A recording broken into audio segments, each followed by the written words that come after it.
নতুন মনিটর কিনেছেন, কিন্তু বক্সের ভেতর এইচডিএমআই নাকি ডিসপ্লে পোর্ট কেবল ব্যবহার করবেন তা নিয়ে কনফিউজড? তাই ২৯তম পর্বে চলুন জেনে নিই এদের আসল পার্থক্য।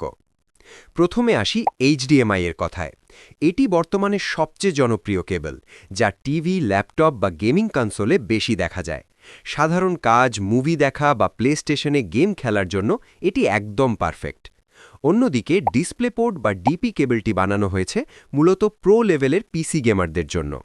আপনি যদি হাই রেজলিউশনে ১৪৪ হার্টজ বা তার চেয়ে বেশি রিফ্রেশ রেটে গেম খেলতে চান, তবে ডিসপ্লে পোর্ট ব্যবহার করা ১০০% বাধ্যতামূলক, কারণ সাধারণ এইচডিএমআই কেবল এত বেশি ফ্রেম রেট সাপোর্ট করতে পারে না।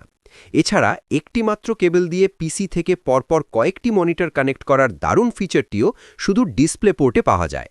তাই সাধারণ কাজের জন্য এইচডিএমআই ব্যবহার করুন, আর হাই এন্ড পিসি গেমিংয়ের জন্য অবশ্যই ডিসপ্লে পোর্ট ব্যবহার করবেন।